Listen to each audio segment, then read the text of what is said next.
একদম চুপ। আলভির জোরালো কণ্ঠে পুরো বাড়িটাই যেন কেঁপে উঠল। একদম নিজেদের সীমা লঙ্ঘন করবেন না। আপনাদের সাহস হয় কি করে আমার সামনে এই ধরনের মন্তব্য করার? শাহনাজ বেগম বললেন, তুই যতই আমাদের উপরে চিল্লাস না কেন, তুই নিজেও কি একদম জোর দিয়ে বলতে পারবি যে ওটা তোর বাচ্চা? আলভি শাহনাজ বেগমের দিকে এগিয়ে গিয়ে বলল, তোমাদেরকে কখনো কেউ এরকম প্রশ্ন করেছিল? কেউ জিজ্ঞেস করেছিল যে আমি উসমান মির্জার ছেলে কিনা? কাকিমা, আপনার দিকে কেউ আঙুল তুলে জিজ্ঞেস করেছিল যে ইয়ামিন মির্জার ছেলে কিনা? ফুপি, আপনাকে করেছিল কেউ এই ধরনের প্রশ্ন? আলভির কথা শুনে সবাই হতভম্ব হয়ে আলভির দিকেই তাকিয়ে আছে। তাহলে আপনারা কোন সাহসে এই ধরনের প্রশ্ন করছেন? শাহনাজ বেগম কিছুক্ষণ চুপ থেকে বলে ওঠে, তুই ভুলে যাচ্ছিস আমি বনেদি পরিবারের মেয়ে। কখনো তোর মায়ের চরিত্র নিয়ে কাউকে বাজে মন্তব্য করতে শুনেছিস? কেউ বাজে মন্তব্য এই জন্যই করতে পারেনি কারণ আমার চরিত্রে এই পর্যন্ত কোনো দাগ লাগতে দেইনি আমি। সেই জন্যই আমাকে কেউ প্রশ্ন করতে আসেনি যে তুই উসমান মির্জার ছেলে কিনা। শুনে রাখো, আমাদের সাথে তোর চরিত্রহীনা বউয়ের তুলনা করতে আসিস না। তোর বউয়ের চরিত্রে দাগ আছে বিধায় ওকে এই সমস্ত প্রশ্নের মুখোমুখি হতে হচ্ছে আর ভবিষ্যতেও হবে। আলভি বলার মতো আর কিছু খুঁজে পেল না। সে জানে অলিকে তারা পছন্দ করে না, সেই জন্যই সুযোগ পেয়ে সবাই মিলে এভাবে আক্রমণ করছে। আর এই সুযোগটা মূলত অলি তাদেরকে করে দিয়েছে। আলভি কারো দিকে না তাকিয়ে বেসিন থেকে হাত ধুয়ে বাড়ি থেকে বেরিয়ে যাওয়ার উদ্দেশ্যে হাঁটা ধরল। অলি এতক্ষণ চুপচাপ দাঁড়িয়ে থাকলেও আলভিকে চলে যেতে দেখে সেও তার পিছু পিছু ছুটে গেল। আলভি গাড়ির দরজা খোলার উদ্দেশ্যে হাত বাড়াতেই অলিকে তার দিকে ছুটে আসতে দেখে থমকে যায়। অলি কোনো কিছু না বলে চুপচাপ আলভির সামনে এসে দাঁড়াল। কি চাই?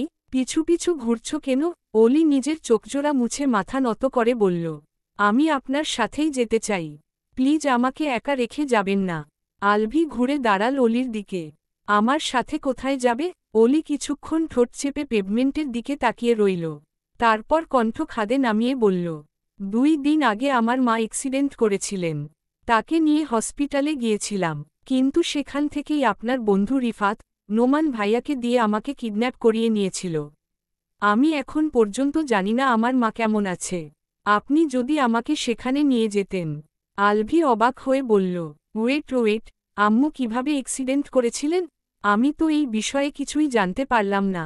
অলি কান্না আটকে বলল, সব থেকে ফেরার পথে ছিনতাইকারী মায়ের ব্যাগ নিয়ে যায়, মা তাদের পিছু নিলে উল্টো দিক থেকে আসা একটা গাড়িতে মায়ের অ্যাক্সিডেন্ট হয়েছিল। আমি আপনাকে কল দিয়েছিলাম কিন্তু আপনার ফোন তো অনেকদিন ধরেই বন্ধ বলছে। আলভি কিছুক্ষণ ভেবে বলল, তুমি বললে যে তোমাকে সেখান থেকে কিডন্যাপ করা হয়েছিল, তার মানে গতকালকের সবকিছু তোমাকে কিডন্যাপ করে নিয়ে গিয়ে তোমাকে দিয়ে ফোর্সফুলি করিয়েছিল, তাই তো? অলি উপরনিচ মাথা নাড়াল। আলভি বলল, তাহলে এখন তুমি ছাড়া পেলে কিভাবে? তারা তোমাকে এমনি এমনি ছেড়ে দিল? অলি বেশি কিছু না ভেবেই বলে ওঠে, আমাকে ভয় দেখিয়ে ডিভোর্স পেপারে সাইন দিতে বলেছিল। তাদের প্ল্যান ছিল ডিভোর্স পেপারে সাইন করিয়ে আমাকে তারা চিহ্ন রে ফেলবে। ভাগ্যিস নোমান ভাইয়া ছিল, নইলে তো এতক্ষণে ওরা আমাকে আর বাবুকে তারা চিহ্ন রেই ফেলত। সত্যি নোমান ভাইয়া অনেক ভালো। অলির মুখ থেকে নোমানের প্রশংসা শুনে আলভি বেশ রেগে যায়। অলি সেটা না বুঝেই বলে ওঠে, আপনার কাজ শেষ হলে কি আমাকে একবার মায়ের কাছে নিয়ে যাবেন? আলভি কোনো কিছু না ভেবেই বলে ওঠে, পারব না। তুমি বরং তোমার নোম্যান সাইয়ার সাথেই চলে যাও। সে তো অনেক ভালো, তাই না? তোমাকে সেফলি তোমার মায়ের কোলে ল্যান্ড করিয়ে দেবে। কথাটা বলেই আলভি গাড়ির দরজা খুলে গাড়িতে উঠে বসতে যাবে, তখনই অলি পেছনে থেকে আলভির ওভারকোটের কোণা টেনে ধরে। আলভি ভ্রু কুঁচকে অলির দিকে তাকায়। অলির চোখজোড়া ছলছল করছে। আলভি একরাশ বিরক্তি নিয়ে বলল, ভাবছি চুক্তিনামায় আমিও একটা শর্ত অ্যাড করব। এই সকাল থেকে তুমি আমার জামাকাপড় ধরে টানাটানি করছো, এটা আমার মোটেও ভালো লাগছে না। অলি আলভির ওভারকোট ছেড়ে দিল। প্লিজ আমাকে নিজের সাথে নিয়ে যান। আলভি কথা না বাড়িয়ে গাড়িতে উঠে ইঞ্জিন স্টার্ট দিল। তখনই অলি বলে ওঠে, আপনি আমাকে রেখে গেলে আমার যেদিকে দুচোখ যাবে আমি সেদিকেই চলে যাব। এই জীবনে আর কখনো আপনার মুখোমুখি হব না। আলভি গাড়ির উইন্ডো দিয়ে বাইরে তাকিয়ে বলে, তা তো জানি, এখন তো তোমার যাওয়ার জায়গাও আছে, তাই না? তো তোমার সেই শুদ্ধ পুরুষ নোম্যানের কাছে যাবে নাকি অন্য কারো কাছে যাবে? অলি কিছু একটা ভেবে বলে ওঠে, of course I won't tell you. অলির কথায় আলভি স্তব্ধ হয়ে যায়। মেয়েটা সুযোগ পেলেই তার কথা তাকেই ঘুরিয়ে দেয়। আলভিকে চুপচাপ বসে থাকতে দেখে অলি উল্টো দিকে ঘুরে হাঁটা ধরল। আলভি না থাকলে তাকে নিজের জন্য একটা সেফ প্লেস খুঁজতে হবে।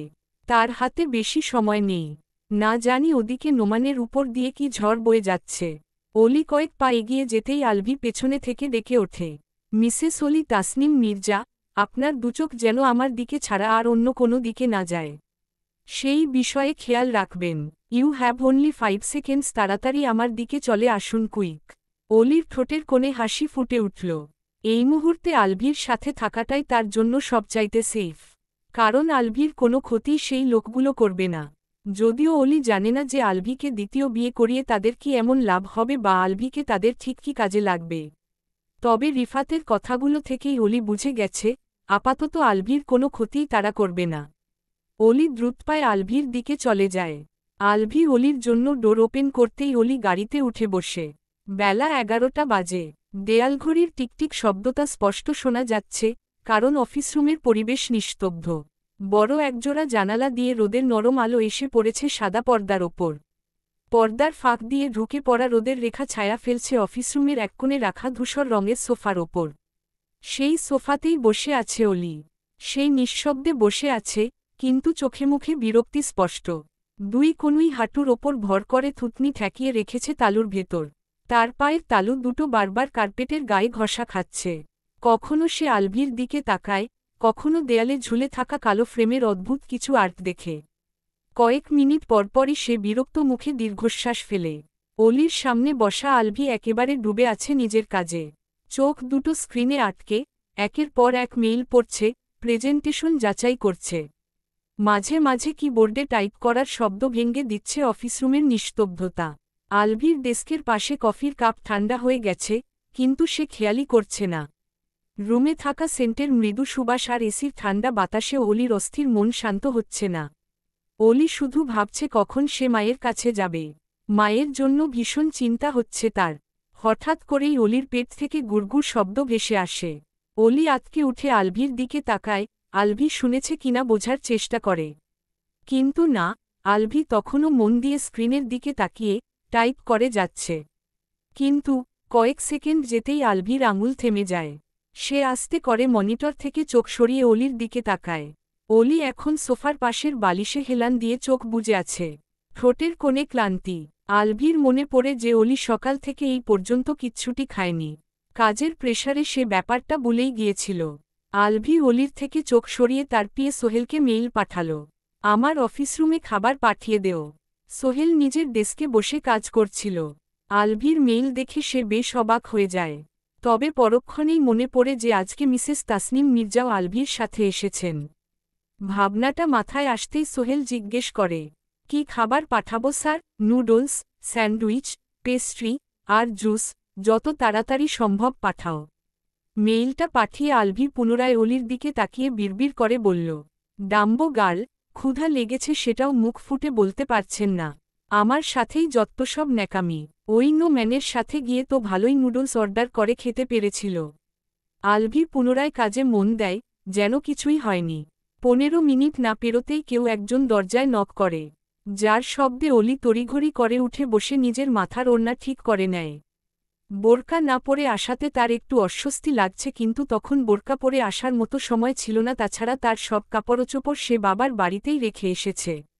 আলভি স্ক্রিনের দিকে চোখ নিবন্ধ রেখেই ছোট্ট করে বলল, কাম ইন। অনুমতি পাওয়া মাত্রই একজন স্টাফ ট্রে ভর্তি খাবার নিয়ে রুমে ঢুকে পড়ে। ট্রে ভর্তি খাবার দেখে অলির চোখ আটকে যায়। স্টাফ ট্রেটা অলির সামনের টেবিলের উপরে রেখে অফিস রুম থেকে বেরিয়ে যায়। অলি একবার আলভির দিকে তাকায়, কিন্তু আলভির হাবভাব দেখে মনে হচ্ছে সে নিজের কাজে অনেক ব্যস্ত। অলি বেশি কিছু না ভেবে নুডলসের বাটিটা হাতে নিয়ে খেতে লাগল। পেটে প্রচণ্ড ক্ষুধা থাকায় নুডলসটা যেন অমৃত বলেই মনে হচ্ছে।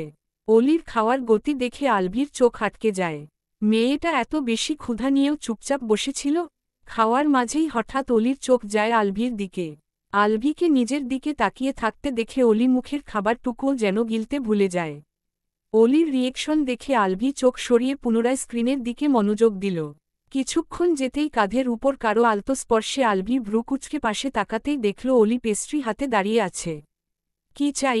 আলভির গম্ভীর কণ্ঠ শুনে অলি একটা শুষ্ক ঢোক গিলে মিনমিনিয়ে বলল, সরি, আমি হয়তো আপনার জন্য আনা খাবারগুলো খেয়ে ফেলেছি। অলির কথা শুনে আলভি থমকে গেল। আলভিকে চুপ থাকতে দেখে অলি পুনরায় বলে ওঠে, আপনি এটা খেতে পারেন, আমি এটায় হাতও লাগাইনি। আলভি একবার অলির হাতে থাকা পেস্ট্রির দিকে তাকিয়ে পুনরায় অলির দিকে তাকায়। আলভির সাথে চোখাচোখি হওয়া মাত্রই অলি মাথা নিচু করে নেয়। খাবারগুলো তোমার জন্যই আনা হয়েছিল, তাই এটাও তুমিই খেয়ে নেও। আলভির শীতল কণ্ঠে অলির শরীর অসাড় হয়ে এলো। সে প্লেটটা নিয়ে ফিরে আসার জন্য 2 পা এগিয়ে আবারও আলভির দিকে ফিরে তাকায়। আলভি এখনও অলির গতিবিধির পর্যবেক্ষণ করছিল। অলি একটু ইতস্তত করে বলেই ফেলে, আপনিও তো সকালে ব্রেকফাস্ট শেষ না করেই চলে এসেছিলেন, আপনার ক্ষুধা লাগেনি? আলভি স্ক্রিনের দিকে ফোকাস করে বলল, কাজ করার সময় আমি ক্ষুধা অনুভব করি না। যাও এখান থেকে। এটা কিভাবে সম্ভব? এখন বেলা 11:30 বাজে আর আপনি বলছেন কাজ করছেন, সেই জন্য ক্ষুধা অনুভব করছেন না? আমি অনেক ব্যস্ত আছি, বিরক্ত করো না। অলি আর বেশি কিছু না বলে আলভির কাছ থেকে সরে যায়। আলভি একবার আর চোখে অলির দিকে তাকিয়ে আবারও কাজে মন দেয়। কিছুক্ষণ যেতেই অলি আবারও আলভির পাশে এসে দাঁড়াল। এই মুহূর্তে আসমা বানুর বলা একটা কথা তার মনে পড়ছে, তারা চিহ্ন। আচ্ছা, তুই কখনো এরকম কিছু করেছিস যার জন্য আলভির তোর কথা মনে পড়বে? তারা চিহ্ন। অলি সব ভাবনা সাইডে রেখে এক টুকরো পেস্ট্রি হাতে নিয়ে আলভির মুখের সামনে ধরল। আচমকা এরকম হওয়াতে আলভি হকচকিয়ে অলির দিকে তাকায়। অলি দ্রুতগতিতে বলে ওঠে, দেখুন, আমি নিজের হাত খুব ভালো করে ধুয়ে এসেছি, আপনাকে কোনো কিছু অনুভব করতে হবে না, শুধু হা করুন। আলভি কিছু বলার জন্য মুখ খুলতেই অলি পেস্ট্রির টুকরোটা আলভির মুখে ঢুকিয়ে দেয়। ঘটনার আকস্মিকতায় আলভির চোখ বড় বড় হয়ে যায়, তবে সে অলিকে কিছুই বলতে পারে না। আলভিকে চুপচাপ খেতে দেখে অলির ঠোঁটের কোণে হাসি ফুটে ওঠে। আলভি মুগ্ধ হয়ে অলির দিকেই তাকিয়ে আছে। অলির গালের দাগগুলো কালচে রং ধারণ করতে শুরু করেছে। আলভি আনমনেই অলির গালে হাত রেখে বলে ওঠে, এগুলো মেকআপ নয়, তাই না? আলভির আলতো স্পর্শে অলি খানিকটা ব্যথা পেয়ে যায়, মুখ ফসকে বলে ফেলে, হাত সরান প্লিজ। অলির কথাটা আলভির পছন্দ হল না। সে নিজের হাত সরিয়ে বলল, আমি তোমাকে স্পর্শ করার জন্য ডেসপারেট নই, জাস্ট মেকআপগুলো একটু বেশিই রিয়েলিস্টিক লাগছিল, সেই জন্যই। আলভি কথাটা শেষ করতে পারল না, তার আগেই অলি নিজের দুহাত দিয়ে আলভির ডান হাতটা ধরল, তারপর আলভির সেই হাতটা নিজের গালে ঠেকাল। আলভি অবাক চোখে অলির দিকেই তাকিয়ে আছে। অলির হাতের কম্পন সে অনুভব করতে পারছে। অলির হাত দুটো অসম্ভব রকমের কাঁপছে। অলি জিভ দিয়ে ঠোঁট ভিজিয়ে বলে ওঠে, আপনি আমাকে যখন ইচ্ছা তখন স্পর্শ করতে পারেন, আমি অনুমতি দিয়ে দিলাম। আর 3 নম্বর শর্ত বাদে বাকি শর্তগুলোও আমি তুলে নেব। আলভি কিছু বলতে যাবে তার আগেই দরজায় নক পড়ে। অলি আলভির হাত ছেড়ে দিয়ে একটু দূরে সরে দাঁড়ায়। অলি জানে না কেন, কিন্তু আলভিকে এখনও সে ভয় পায়। আলভির হাত ধরা আর সিংহের হাত ধরা তার কাছে সমান ছিল। এদিকে এমন টাইমে ডিস্টার্ব করাই আলভি বেশ বিরক্ত হল, তবুও দরজার দিকে তাকিয়ে ছোট্ট করে বলল, কাম ইন। সোহেল হাতে করে অনেকগুলো ফাইল নিয়ে রুমে প্রবেশ করল। ফাইলগুলো আলভির ডেস্কের উপর রেখে বলল, স্যার, ফাইলগুলোতে আপনার সাইনের প্রয়োজন। আলভি ফাইলগুলোর দিকে তাকিয়ে বেশ বিরক্ত হল। সাইন চাইলেই কি সাইন দিয়ে দেওয়া যায়? সেগুলো তো আগে চেক করতে হবে, তাই না? কিন্তু এতগুলো ফাইল সে কতক্ষণে চেক করবে? আলভি একবার অলির দিকে তাকাল। মেয়েটা অন্যদিকে তাকিয়ে চুপচাপ দাঁড়িয়ে আছে। আলভি কিছু একটা ভেবে বলে ওঠে, ইয়াদ অফিসে আছে? সোহেল বলল, না স্যার, ইয়াদ স্যার আজকে অফিসে আসেননি। ওকে, তুমি যাও, আমি এগুলোতে সাইন করে তোমাকে ডাক দেব। সোহেল মাথা নেড়ে চলে যায়। ফাইলগুলো দেখে আলভির প্রচণ্ড রাগ উঠছে। সে তো সব কাজ তাড়াতাড়ি শেষ করতে চাইছিল, কিন্তু কাজ আরও বেড়ে গেল। তার উপর ইয়াদও আসেনি। উসমান মির্জা আর ইয়ামিন মির্জাও নিজেদের কাজ নিয়ে ব্যস্ত আছেন। তাছাড়া এই ফাইলগুলো অনেক বেশি ইম্পর্ট্যান্ট, তার নিজেরই চেক করে দেখা উচিত। আলভি একটা শ্বাস ফেলে ফাইলগুলো চেক করতে লাগল। অলিও বুঝতে পারল যে আলভির অনেক কাজ আছে। সে আর আলভির কাছে না গিয়ে সোফায় গিয়ে বসে পড়ল। অন্যদিকে, বসো, বিশ্বাস করুন, আমি নিজেও জানি না যে মেয়েটা কিভাবে পালিয়ে গেছে। নোমানের কথা শুনে রাগে ফেটে পড়ে ফোনের ওপাশে থাকা রিফাত, আমার কেন মনে হচ্ছে যে তুই নিজেই ওকে পালিয়ে যেতে সাহায্য করেছিস।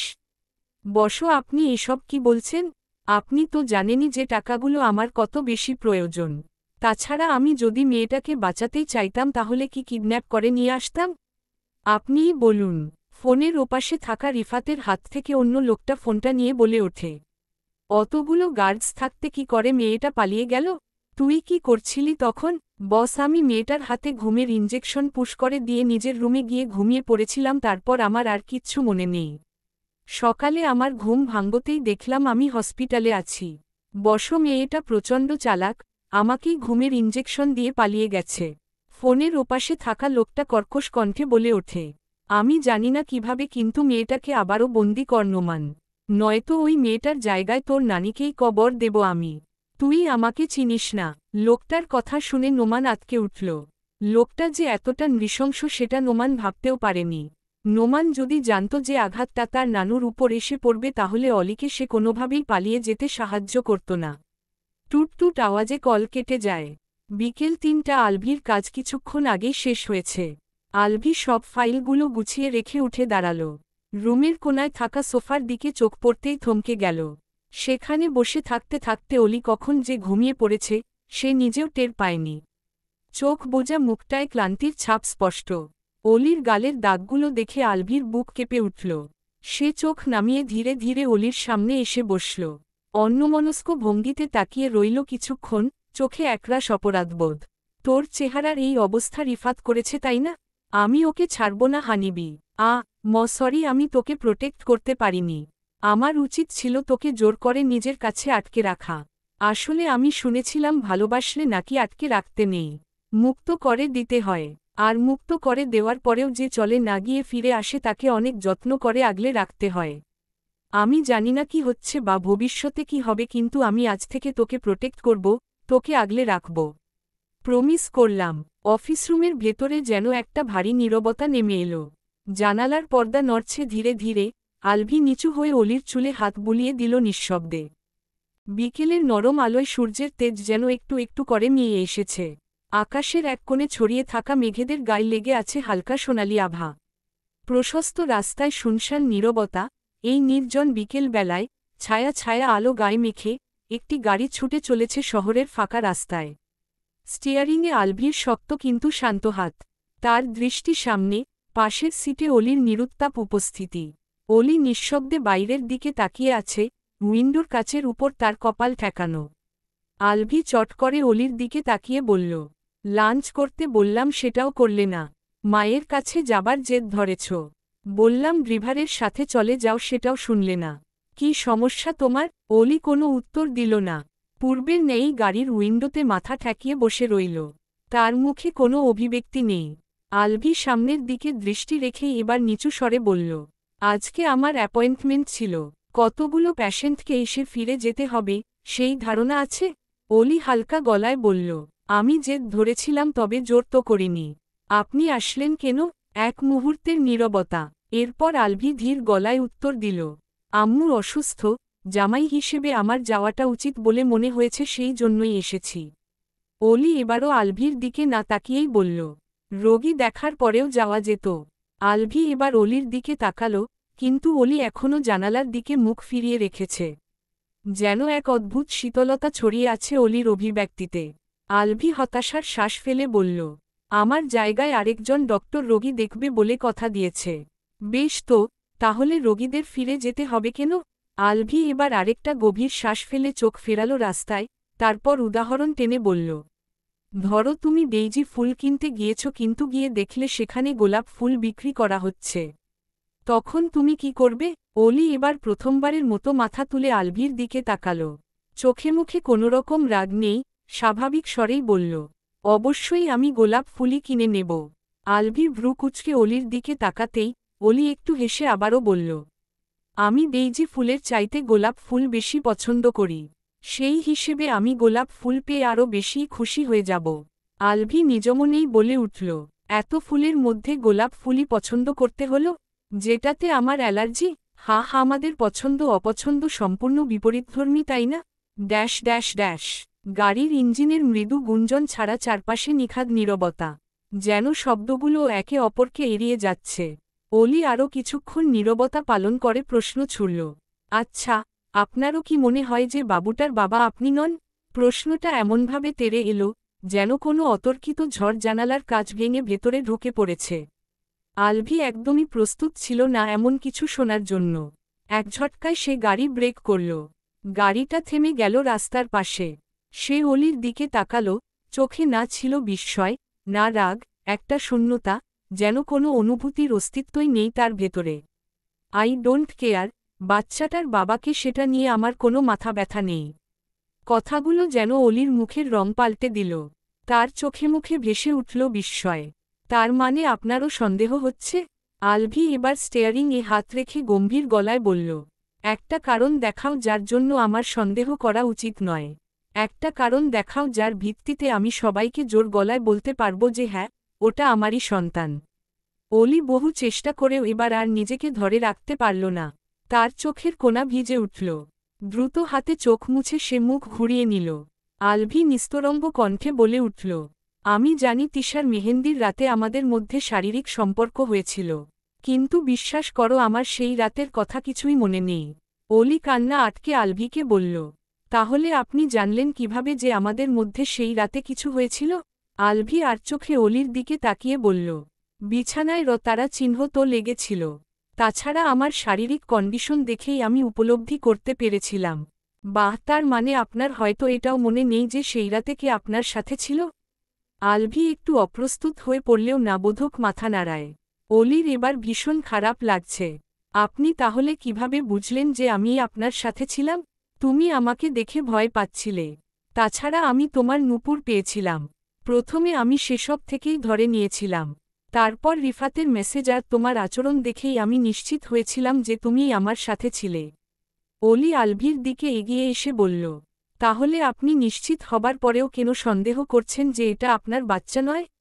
আলভি কিছুক্ষণ অলির দিকে তাকিয়ে থেকে একপ্রকার হতাশ গলায় বলল, কাম অন অলি, বাচ্চা হওয়ার প্রক্রিয়া এত সহজ নয়। আর তাছাড়া আমি বললাম তো, রাতের ঘটনা আমার কিছুই মনে নেই। আচ্ছা, তোমার তো সব মনে আছে তাই না? তুমি কি আমাকে বলতে পারবে? তাহলে আমি বুঝতে পারব। এই কথাগুলো শুনে অলি যেন থমকে গেল। চোখজোড়াও বিস্ময় বড় হয়ে এলো। কিছু সেকেন্ডের নীরবতার পর মৃদু স্বরে বলল, আমার বেশি কিছু মনে নেই। শুধু মনে আছে আমি চিৎকার করতে করতে জ্ঞান হারিয়ে ফেলেছিলাম। আলভির কপালে চিন্তার রেখা প্রগাঢ় হয়ে উঠেছে। সে সংযতভাবে জিজ্ঞেস করল, আচ্ছা বুঝতে পারলাম, কিন্তু জ্ঞান হারানোর পূর্বের কথা নিশ্চয়ই মনে আছে? তুমি আমাকে সেটুকুই বলো। অলি একটা শুষ্ক ঢোক গিলে নিজের সিটে ফিরে এল। তার দৃষ্টি জানালার বাইরে, কিন্তু মন যেন বহু দূরে। একটু কাপা কণ্ঠে বলল, আমার কিছুই মনে নেই। আলভি কিছুক্ষণ ভেবে বলল, আমার মনে না থাকলেও আমি বলতে পারি যে আমি হয়তো তোমাকে অনেকগুলো লিপকিস করেছিলাম। এই কথায় অলির গাল গরম হয়ে উঠল। সে ভীষণ লজ্জায় মাথা নিচু করে নিল। কিন্তু আলভি থামল না, একটু হেসে বলল, নিশ্চয়ই ভাবছ আমি কিভাবে জানলাম?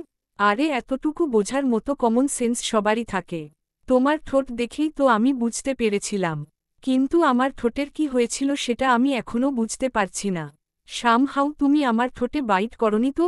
অলি নিজের ঠোঁট চেপে কিছুক্ষণ বসে থেকে তীক্ষ্ণ কণ্ঠে বলে ওঠে, হ্যাঁ করেছিলাম।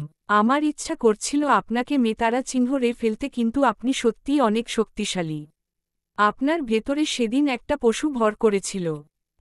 আপনি আমাকে খুব বাজেভাবে স্পর্শ করেছিলেন। সেদিনের ঘটনা মনে পড়লে আমার আজও ইচ্ছা করে আপনাকে মেতারা চিহ্ন রে ফেলতে। দয়া করে আর কখনো সেই সব কথা জিজ্ঞেস করবেন না। আমি সেই রাতটাকে ঘৃণা করি। অলি একনাগারে কথাগুলো বলে চুপ হয়ে গেল। কিন্তু অলির কথাগুলো শুনে আলভির হৃৎস্পন্দন কিছুক্ষণের জন্য থেমে গেল। সে অনুভব করল তার গলা শুকিয়ে আসছে। চোখ নামিয়ে নিল সে, কারণ সত্যি বলতে তো সেও সেই রাতটাকে ঘৃণা করেন। চুপচাপ ইঞ্জিন চালু করল আলভি। গাড়িটা আবার চলতে শুরু করল। নিস্তব্ধতার মাঝেই দীর্ঘ সময় কেটে গেল। তারপর আচমকাই আলভি বলে উঠল, আমার সাথে বিয়ে হবার আগে তোমার কোনো বয়ফ্রেন্ড ছিল? অলি জানালার দিকেই তাকিয়ে রইল। উত্তর দিল না। আলভির প্রশ্ন তাকে কষ্ট দিচ্ছে, বিরক্তও করছে। আলভি এবার মৃদু স্বরে বলল, চুপ করে থাকলে আমি হ্যাঁ ধরে নেব। অলি বিস্ময় তাকিয়ে বলে উঠল, না ছিল না। আমার বয়সী বা কত? আমি এতটুকু বয়সে বয়ফ্রেন্ড কোথায় পাব? খুব ভালো। তনু ম্যানকে লাইক করো নাকি? না, আমি তাকে লাইক করি না। সে তো রিফাতের লোক, আমি কেন তাকে লাইক করব? তাহলে তখন ভালো বলছিলে কেন? সে ছিল বলেই আমি এখনও বেঁচে আছি। সে অবশ্যই ভালো লোক, তাই বলেই কি আমি তাকে পছন্দ করব? আলভির চোয়াল শক্ত হয়ে এলো। মনের ভেতর জমে থাকা সব দ্বন্দ্ব যেন আরও জট পাকাতে শুরু করল। অথচ সেই সময়েই অলি শান্ত গলায় বলে উঠল, আপনার যখন সন্দেহ হচ্ছে যে আপনি এই বাচ্চার বাবা নন, তাহলে আপনি কেন আমাকে বিয়ে করেছিলেন? আর অতগুলো টাকাই বা কেন দিয়েছিলেন? বিয়ের আগে আমার এই ব্যাপারে কোনো সন্দেহই ছিল না। আর সত্যি বলতে এই সন্দেহ তোমার বিহেভিয়ারের কারণেই জন্মেছে। শব্দগুলো যেন অলির বুকে ঢিলের মতো আছড়ে পড়ল। সে জানে না ঠিক কেন, কিন্তু এবার তার ভেতরের রাগ, ক্ষোভ সব একসাথে জ্বলে উঠল। আপনিও যদি আমার চরিত্র নিয়ে আজেবাজে ধারণা করেন তাহলে আমি অবশ্যই আপনাকে ডিভোর্স দিয়ে দেব। আপনার ফ্যামিলি ইতোমধ্যেই আমাকে অনেক কিছু বলে ফেলেছে। আমি সব সহ্য করে নিয়েছি। কিন্তু আপনি আমাকে নিয়ে তিল পরিমাণ খারাপ মন্তব্য করলে আমি আর ফিরে যাব না আপনার কাছে। মুহূর্তেই ব্রেক কষে গাড়ি থামিয়ে কোনো পূর্বাভাস ছাড়াই এক হাতে অলিকে একটানে নিজের দিকে টেনে নিল আলভি। তার চোখ দুটো জ্বলছে। আলভি আরেক হাতে অলির ঘাড় চেপে ধরে বলল, আমি তোমাকে আর কোথাও যেতে দিচ্ছি না। তখন রিভারের সাথে আসতে কেন বলেছিলাম জানো না, তোমার প্রতি আমার অনেক অভিমান আছে, অভিযোগ আছে। আমি বারবার আশা করি যে তুমি আমার অভিমান বুঝবে, নিজে থেকেই আমার কাছে আসবে। কিন্তু তুমি সেটা কখনোই করো না। তুমি কখনোই আমাকে বোঝো না। আমি তোমার উপর ভীষণ রেগে আছি। আর সেই রাগের কথাও আমাকেই মুখ ফুটে বলতে হচ্ছে। তুমি কি বুঝতে পারছো আমি কতটা অসহায়? পারছো না, এমনকি তুমি আমাকে বুঝতেও চাইছো না।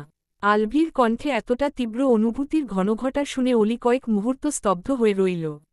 কিছুক্ষণ যেতেই নিজেকে সামলে নিয়ে বলল, আমি আর কিছু না বুঝলেও এটা বুঝে গেছি যে আপনি আমার বাবুকে নিয়ে সন্দেহ পোষণ করেছেন। আর এটাই আপনাকে ছেড়ে দেওয়ার জন্য যথেষ্ট। আপনার কাছেও যদি আমাকে প্রমাণ দিতে হয়, তাহলে সেটা আমার জন্য অপমানজনক, আমার কাছে মৃত্যুসম। অলির কথা শুনে আলভি অবাক হয়ে যায়। অলি প্রায়ই একদম প্রাপ্তবয়স্ক নারীদের মতোই কথা বলে, কিন্তু আজকে এটা অলি কিভাবে বলল? অলি আলভির শার্টের কলার চেপে ধরে বলল, একটা কথা মনে রাখবেন, যেদিন আমাকে এই বিষয়ে প্রমাণ দিতে হবে সেদিনই আমাদের শেষ দেখা হবে। আলভি একবার নিজের কলারের দিকে তাকিয়ে আবারও অলির দিকে তাকাল।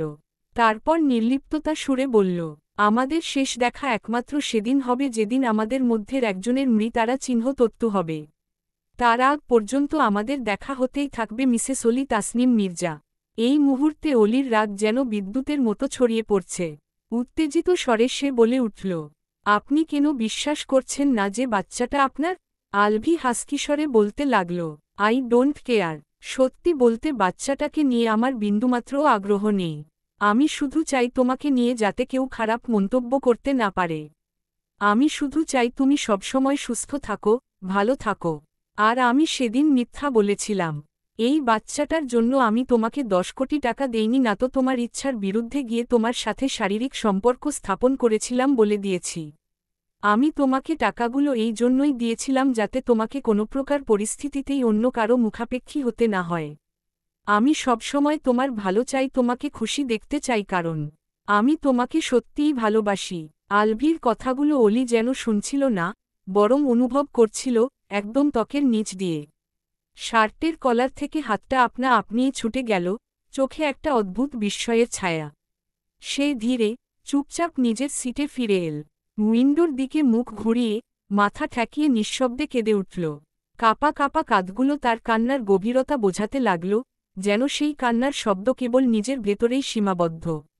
আলভি সেদিকে তাকিয়ে নিজের চুল টেনে ধরল, তীব্র অনুশোচনায়। সে জানে, বাচ্চাটাকে নিয়ে এমন কথা বলা ঠিক হয়নি। কিন্তু এটাই সত্যি, সে কিছুই অনুভব করে না সেই অনাগত বাচ্চাটার জন্য। আলভি চুপ করে রইল, বুকের ভেতর এক অজানা ভার। কিছুক্ষণ পর আলভি অলির দিকে এগিয়ে যেতেই অলি তার দিকে মুখ না ঘুরিয়ে ফিসফিস করে বলে উঠল, তাড়াতাড়ি চলুন, আমি মায়ের কাছে যেতে চাই।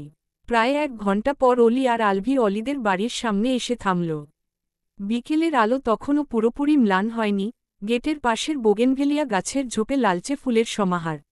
গাড়ি থামতেই অলি একদম ব্যাকুল ভঙ্গিতে দরজা খুলে নেমে পড়ল এবং এক দৌড়ে বাড়ির দিকে ছুটে গেল। আলভি ড্রাইভিং সিটে বসে থেকেই চিন্তিত চোখে অলির দিকেই তাকিয়ে রইল। এই অবস্থায় পড়ে টরে গেলে অলির মারাত্মক ধরনের ক্ষতি হতে পারে।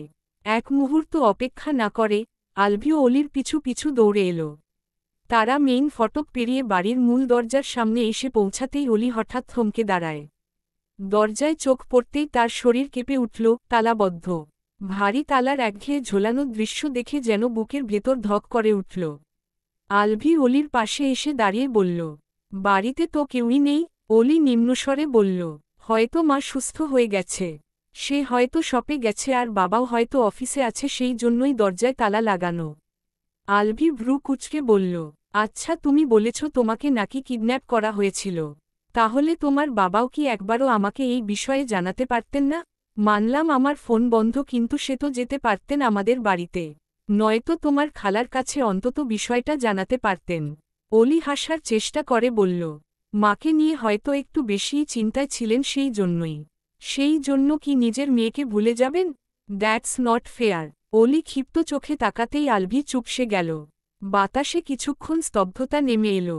অলি গলার স্বর নিচু করে বলল, আমার বাবা আপনার মতো নয়। আলভি একদম থেমে গেল, একটু যেন হকচকিয়েও গেল। আমার মতো নয় মানে কি? অলি এবার শান্ত গলায়, অথচ শব্দে ব্যথা মিশিয়ে বলল, মানে আমার বাবা আমাকে অনেক ভালোবাসেন। আপনার মতো নয়, যার মাঝে নিজের সন্তানকে নিয়ে বিন্দুমাত্র আগ্রহ নেই। বাচ্চা তারা চিহ্ন রেখে গেলেও যার কিছুই যাবে আসবে না। আমার বাবুটার ভাগ্য অনেক খারাপ যে আপনার মতো একজন বাবা পেয়েছে। কথাগুলো যেন আলভির শরীর ভেদ করে ভিতরে ঢুকে গেল। কষ্ট, অপরাধবোধ আর তীব্র ব্যর্থতার মিশেলে তার মুখ থমথমে হয়ে গেল। সে বুঝতে পারল যে অলি তার কথাটা একটু বেশি সিরিয়াসলি নিয়ে নিয়েছে। আলভি কথা ঘোরানোর জন্য বলল, এখন কি করবে? শপে যাবে? অলি বলল, না, একটু পরেই সন্ধ্যা হয়ে যাবে। মা বাবা ফিরেও আসবে, আমরা বরং ঘরে ঢুকেই অপেক্ষা করি। আমি 2 দিন ধরে গোসল করিনি। গোসল করতে হবে। আলভি চোখ তুলে প্রশ্ন করে, কিন্তু ঢুকবে কিভাবে? দরজা তো লক করা। অলি একবার আশেপাশে তাকিয়ে বলল, চলুন আমার সাথে। বলেই অলি বাড়ির পেছনের সাইডে চলে এলো। আলভিও তার পেছনেই আছে। ইতোমধ্যেই গোলাপ ফুলের ঘ্রাণে তার চোখমুখ জ্বলছে। উফ, এখানে আসলে কেন? তাড়াতাড়ি চলো। অলি কোনো উত্তর না দিয়ে এগিয়ে গিয়ে একটা ফুলের টব নিচু হয়ে সরিয়ে টবের নিচ থেকে একটা চাবি বের করে আনে। আলভি অবাক হয়ে যায়, এখানে চাবি কে রেখেছে? অলি চাবিটা নিয়ে দরজার সামনে আসতে আসতে বলল, আমাদের 3 জনের কাছে 3টা চাবি থাকে। আর আমার চাবি আমি সবসময় এখানেই রেখে দেই, কারণ নিজের সাথে রাখলে হারিয়ে যায়। আলভি এবার বুঝে গেল ব্যাপারটা। দরজা খুলে ভেতরে ঢুকে চারপাশে তাকিয়ে একটু থমকে গেল অলি। ঘরে ঢোকার পর যেন সময় থেমে গেছে, ঘরের বাতাসে জমে আছে নিস্তব্ধতা। সবকিছু ঠিক আগের জায়গাতেই রয়েছে, যেন এই 2 দিনে কেউ একবারও প্রবেশ করেনি এই বাড়িতে। অলির বুকের ভেতরটা কেমন যেন শূন্য হয়ে গেল। এক অজানা শঙ্কায় সে কেঁপে উঠল। কি হয়েছে? দাঁড়িয়ে পড়লে কেন? অলি না বোধক মাথা নেড়ে নিজের রুমে ঢুকল। লাইট এখনও জ্বলছে। অলির মনে আছে মায়ের অ্যাক্সিডেন্টের কথা শুনে সে লাইট না নিভিয়েই বাবার সাথে বেরিয়ে গিয়েছিল। অলি সমস্ত ভাবনা সাইডে রেখে কাপড় নিয়ে ওয়াশরুমে ঢুকল। এখন শাওয়ার নেওয়া জরুরি। অলি যেতেই আলভি অলির রুমে প্রবেশ করে। খাটের উপর তাকাতেই দেখল অলির ফোনটা খাটের উপরেই পড়ে আছে। সে আনমনেই ফোনটা হাতে তুলে নিল। অলির ফোনে লক নেই। আলভি খুব সহজেই অলির কন্ট্যাক্ট লিস্ট চেক করল। সে দেখল অলি অনেকদিন আগে থেকেই তার ফোনে কল করে যাচ্ছে। নোমানের নম্বর সেভ করা ছিল না বিধায় আলভি নোমানের নম্বর চিনতে পারল না। কিন্তু নিজের ফোনটা ভেঙে ফেলায় আজ তার আফসোস হচ্ছে। অলি কতগুলো কল করেছিল, কিন্তু সে ভেবেছে অলি তাকে মনেই করেনি। কিছুক্ষণ যেতেই অলি শাওয়ার নিয়ে বেরিয়ে আসে। আলভি তড়িঘড়ি করে অলির ফোনটা রেখে দেয়। অলি চুল মুছতে মুছতে বলে, আপনি ফোনটা নিজের কাছেই রাখুন। আমি ফোন সামলাতে পারি না, হারিয়ে টারিয়ে ফেলব। আলভি ফোনটা হাতে নিয়ে অলির সামনে এসে দাঁড়ায়। তারপর ফোনটা অলির দিকে এগিয়ে দিয়ে বলে, আব্বু আম্মুকে একবার কল করে দেখো। অলি মাথা নেড়ে ফোনটা হাতে নিল। তারপর বেশ কয়েকবার আসমা বানু আর লিয়াকত হোসেইনের ফোনে কল দিল, কিন্তু তাদের দুজনেরই ফোন বন্ধ বলছে। মায়ের ফোন তো ছিনতাইকারী নিয়ে গিয়েছিল। কিন্তু বাবার ফোনের কি হয়েছে? অলি চিন্তিত হয়ে পড়ল। আলভি সান্ত্বনা দিয়ে বলল, হয়তো নেটওয়ার্কে সমস্যা। অলি মাথা নেড়ে ড্রেসিং টেবিলের সামনে দাঁড়াতেই আলভি জিজ্ঞেস করল, তোমার ক্ষুধা লাগেনি? অলি হ্যাঁ বোধক মাথা নেড়ে বলল, লেগেছে, দেখি ঘরে খাওয়ার মতো কিছু আছে কিনা। অলি রুম থেকে বেরিয়ে কিচেনে আসতেই চিৎকার দিয়ে উঠল,